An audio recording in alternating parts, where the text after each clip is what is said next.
My name is Linda Rousseau, and I'm a 70-year-old female powerlifter in the IPF. I worked in open custody and detention for 25 years and hurt my back restraining a client, and consequently, I was off work for 3 years. During the 3-year period, I discovered that one muscle group is attached to every other muscle group, and I started enjoying lifting heavy weights. I once saw someone named Krista Schaus, and she picked up the great big plates and she put them on the bar. And I thought, what's she doing? She can't do that. But all of a sudden she was lifting it. And I was so impressed. I ran up to her and said, what are you doing? And she said, I'm a power lifter. And I had no idea what powerlifting was, but I thought it looked really amazing and I want to learn more. She gave me the opportunity to speak with a coach named Susan Abbott, and I started training at that point in time.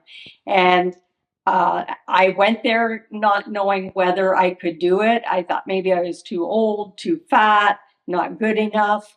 I had many doubts, but after training for 6 months, I did my very first competition and I came in third. And that was amazing because it was something I never thought I could do.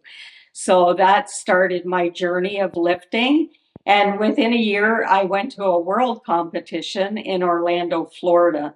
And that was so exciting to do that because during that time, I had no idea that I was going to be doing this. And it was very exciting to think that I'm going to be with, professional lifters that are well known and be part of their group. So it was an amazing experience. And I came in third, and I actually had the Canadian national anthem played for me, which was unbelievably emotional and made me feel proud to be Canadian. At the age of 59, it was difficult to do something different and to be really using my body a lot more than I had in the past, and breaking the barrier of my mind, which your mind is very important in powerlifting because many times it's your mind that stops you from getting your lifts. You have to have a positive mindset, and your mind has to accept that you're going to be able to do these things. Of course, you need to train. You can't just say, I'm going to pick up 500 pounds. That's not going to happen. However, if you train and get the mental mindset to go with it, then you're going to get there. And perseverance and being a little bit, it's not going up an elevator. It's steps. Sometimes it's a few steps up and maybe a step down. So it's not an automatic all the way up. And to be aware of that and to just persevere and keep going and being determined will get you where you want to go. One. Initially, when I started powerlifting, I did very little powerlifting because it was a lot of accessory work and a lot of building my quads and ankles and getting better mobility than I had in the past. But my training wasn't always consistent. And since this time now, I am very consistent. I don't miss any training sessions. I don't make excuses. I just do the work that's necessary. And sometimes we don't feel like training. Sometimes it's like, oh, do I have to train today? But we just do it. And it makes a huge difference in your ability. And also, I used to be really sore a lot of times after lifting, but I'm rarely sore now, and I do a lot more weight. I started competing in 2013 and continued to compete till today. I will be competing August 8th and 9th in Scottsdale, Arizona at the North America Powerlifting Federation competition. And the proudest moments for sure was having the national anthem played in Orlando, and that was so emotional. But also some other highlights was I went to Zimbabwe to assist with lifting in Zimbabwe, and seeing the lifters there that have virtually no equipment, no money, no anything, and just being so happy to power lift and to be better and to make themselves a better person was so inspiring for me. There are many people that have inspired me and have really made a difference in my life. Some of those people are Audrey Svangwa, Nicola Langley, Juliet Malifi, and they are one of the groups of people from Zimbabwe that were able to show me the importance of lifting, not just as a sport, but as a mental aspect, and how much it affects all of us, and how empowering it is for many people to have the ability to be strong, both mentally and physically, by doing this sport. I have 41 international medals at this point in time, and definitely the Orlando, the first one, was a very memorable one. But also I went to Mongolia in October 2023, and that was an amazing experience, not just because of going to Mongolia, but the people were incredible. And I actually got a tattoo from Mongolia. I didn't get it there, but in memory of Mongolia, because it was such a life-changing experience. The people were amazing. They are very selfless. They're amazing people, and it really impacted my life. In 2015, I actually competed in Colorado. And although I had never considered the altitude making a difference, it really did make a difference because it's a very high altitude. My body swelled up like a marshmallow. And I was in equip lifting, which is a little bit different than classic, where you have a compression suit on.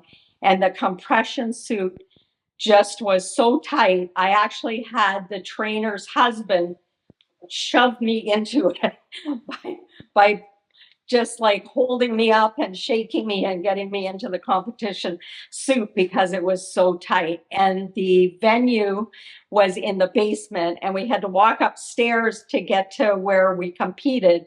And when you have your legs wrapped, that's almost impossible. So it was a very challenging time for me.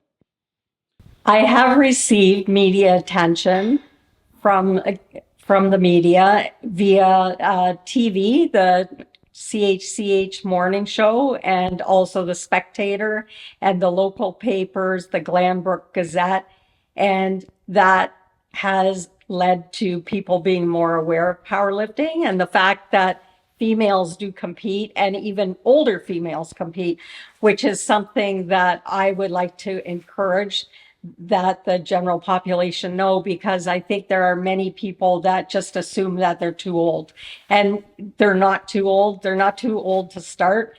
There is a study in Australia where 70-year-old ladies started deadlifting and they gained 8 to 10% bone density in 6 months. So to me, that says a lot about the sport. It is quite a safe sport as long as you have a coach and someone guiding you and teaching you how to do the correct technique so that the risk of injury is very limited.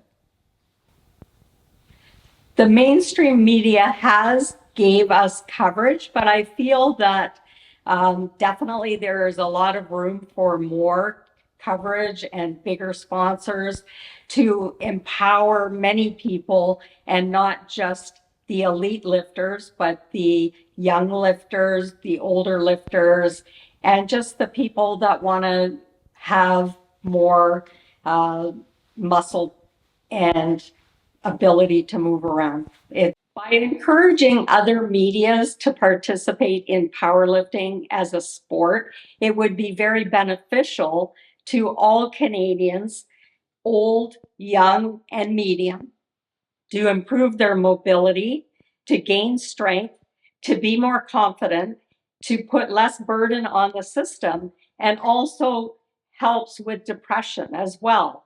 And mental health is a huge issue in Canada, and having a sense of community with other powerlifters is very empowering for many people, and all people will cheer for you, whether they're competing against you or whether they're in a different age category. They will support you and they will cheer for you. And there's not a lot of sports that do that. I specifically belong to the IPF, which is an international powerlifting federation, and it's a drug tested sport. Like I end up getting drug tested. When I got my first world record, the first thing I had to do was go pee in the bottle. And they say pee is gold because it means that you pass the test for not having any drugs in your system. I would like other people to give it a try. I like to see some more classes that are available for first-time lifters so that people could come out and just give it a try and see what they think, because I think people feel that they have to have some super ability to start powerlifting, but all you have to do is have a willingness to learn and give it a try and see what you think. And I think people would genuinely be surprised on their ability that they have right now. Do you pick up groceries? Yes, you do. That's kind of like a deadlift. Do you put your luggage in the overhead bins in the airport? Yes, you do. So you're already doing some powerlifting. Do you get off the toilet? You probably do. So there you are. You are a powerlifter already. You just don't know it. And definitely by doing things like that, you could improve everything. And it would be great. You'll have friends and community and support. And I've met people from all over the world by competing internationally. I've met people from Uruguay, from Russia, from Japan, all over the world. There are many different people that powerlift, and they're from a wide variety of occupations. And it's a great way to spend your time. I feel the best when I am assisting others in their powerlifting journey, because I feel that I can really help them with the technique and give them some helpful advice. And that makes me feel really good to see someone move better, to see someone stronger, and to have that victory of, wow, look at, I just did 100 pounds or whatever that number is. It doesn't really matter what the number is. The important thing is that they're improving. And with powerlifting, it's always improving yourself. Although you compete with other people, it's never about the other people. It's always about improving yourself. And so as long as you're going through your training and your day-to-day life, you're going to improve. And it doesn't matter. Like now, my improvements are slower. They're not as fast as they used to be when I first started. But improvement is improvement.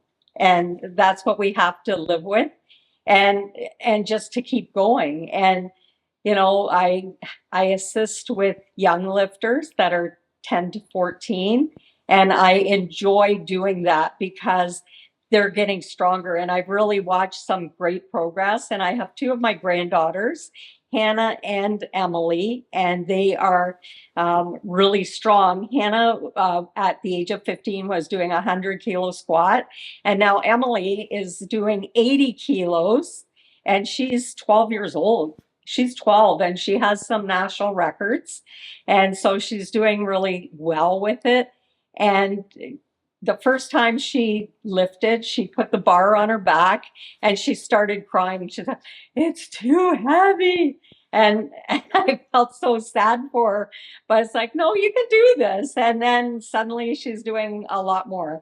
So it just goes to show you it's a mindset. And so having that mindset transfers into your life, because no matter what your problem is, if you break it down into small little pieces and you have that confidence in yourself, you're gonna work through it. You're gonna get through it. It might not be right away, but it's gonna come to you. So I can walk down the street and feel fairly confident that I can walk upright. I'm not hunched over like someone that has a lot of mobility issues because I do the lifting. And so it's keeping me more mobile and going stronger and enjoying my life more and putting the overhead suitcases on the plane. I just shove them up. So these are my world medals, and I started off here in Orlando, Florida, and that was the most memorable one, where I had the national anthem sang for me for coming in silver, and the rest are bronze overall. Now, next comes Sweden, and then Colorado, and then this one was Texas, and uh, these were in actually Hamilton, Ontario. That was one of the few. The Commonwealths they were in Newfoundland, and then this was Orlando, Florida. And then next we have Newfoundland again. And then this was the Grand Caymans. And these are probably one of the nicest medals I own, which are from Mongolia. And I did two types of lifting. I did equip lifting and classic lifting. And these are the medals I received for that. Now on this wall, I have all my Canadian medals and kind of Ontario medals. So that's these ones. And I've been to different places in Canada, Saskatchewan, Alberta. This one was from Newfoundland. So all across Canada, these medals are from the provinces and Canadian medals. This picture I had taken for my 65th birthday. And as you can see, I have glitter tattoos on my arm. And it was my actual birthday when I competed that I did a 125 kilo squat. So that was an unofficial world record at the time. So it really was an important birthday for me, number 65. I would like to show you this. This is in equip lifting, and this is a bench shirt, which you put on, and you have two people to help you put it on because you can't get it on yourself. It's very tight. There's very little stretch, but what it does is it gives you extra power to lift a lot more weight, but it's a very technical suit. So you have to do it correctly in order to be able to use it. Yeah, for wearing when I'm doing equipped lifting, and it is a compression suit as well. It's very, very tight. I actually hang on the bar to put it on me because it won't go past my hips. Then with that comes knee wraps, and these are wrapped around your knees so tight that you have to walk like this. And many people that compete internationally, they actually have their coach carry them on right in front of the platform in order so they don't have to move around. And the second that you do that lift, you can't wait to get these off because they're so tight. It's like a tourniquet on your knees. These are my shiny shoes because I love shiny. And they have, if you can see, it's a very stiff heel so that you're not spongy when you're lifting. You can just keep your power and do a great job. The knee sleeves are also for protection, and they keep your knees warm and so that you're able to not injure yourself. These are wrist wraps. Once again, more beneficial for me when I'm doing benching because my wrists are not maybe as strong. They're also good for squatting as well. Some people don't use them. They are optional. The equipment is optional. And then the next is the shiny belt. And we love the shiny belt because it helps me lift more weight. And it's very heavy. It's a heavy belt, and you breathe into the belt. So when you go to squat, you take your breath, you breathe and brace. So it's kind of like someone's going to punch you in the stomach, that you're really getting tight. And that belt is going to help you lift more weight. These are my deadlift slippers, and they're for deadlifting. And so what it does, the lower to the ground you are, the less that you have to move the weight up. So you want something very flat. And that's why you use deadlifting slippers. And that's kind of it. I would definitely like to thank Powerlifting America for allowing me the opportunity to compete in Florida. And they have been very welcoming, amazing. I've met new friends. And in 2022, I actually won Best Female Lifter, and to the point where I didn't know I was winning it, and I had already left the competition. But my friends mailed it to me for me. And thank you again, Powerlifting America. You guys are great. Lift for life.